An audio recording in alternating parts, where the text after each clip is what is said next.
Almost 8 months on from Russia's invasion of Ukraine, its forces are struggling while Ukraine has advanced and regained territory in the east and south. In the eastern Donbass region, the city of Bakhmut remains a Russian target, however, and its troops are making progress. The city reverberates to the sound of constant shelling, day and night. It's been going on for weeks. Most of Bakhmut's 70,000 citizens have already fled. Those who remain are mostly the elderly. They're living without running water or electricity.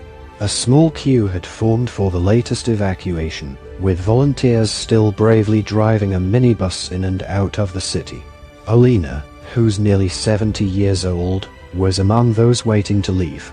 "People are exhausted," she said, as yet another barrage rocked the city. "Everyone reacts differently," she said. "Some reach for a cigarette or something to chew on, while others just sit and cry. Life had become too hard," she said, having to cook food on an open fire and fetch buckets of water. "I curse the one who started this war. I curse him 100 times, she said. As she climbed aboard the bus, she clasped her hands in gratitude to be finally leaving. In Bakhmut, Russia is desperately trying to change the narrative of this war. It's one of the few places where it is not in retreat. Its advances here have been slow and costly, but Russian forces have been gaining ground. There once may have been a logic to Russia's focus on capturing Bakhmut. In the early summer it had taken the nearby cities of Severodonetsk and Lysychansk. Bakhmut was meant to be next, with the expectation that Russian forces would then march on towards Kramatorsk and Sloviansk. But that was before Ukraine launched its surprise counter-offensive in the east and south. Russian forces have been pushed back further north.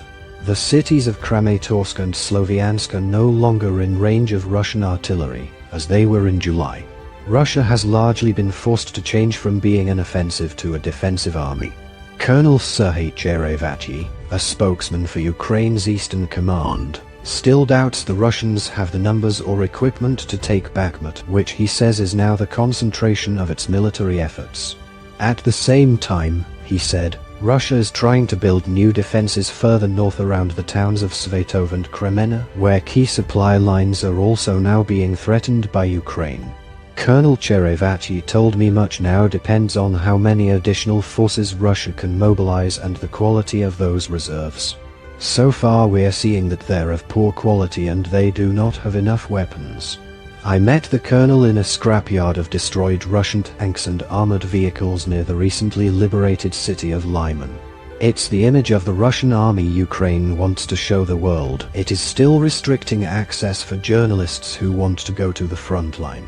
Colonel Cherevati claimed Russia had recently been sending old T-62 tanks, built in the 1960s, to the front line because so much of its more modern armor had been destroyed. Last month President Putin announced he was calling up 300,000 conscripts for the war, and Russia now says this target will be reached within 2 weeks. But the efforts to capture Bakhmut have been led by the private military contractor, Wagner Group, British military intelligence believes. The mercenary group has been fighting in Ukraine since 2014, and last month video emerged of its leader recruiting in a Russian prison. It's either private military companies and prisoners, or your children. Decide for yourself, he told Russians. It is still possible that the Russian forces may be able to capture Bakhmut. But what then? When we retreated from Lysychansk we exhausted the enemy, said Colonel Cherevati. His expectation is that Bakhmut might do the same. As for the increase in tempo of Russian long-range missile strikes, he says the only effect will be more motivation for Ukraine. We beat them on the battlefield, and the only advantage they have left is missiles.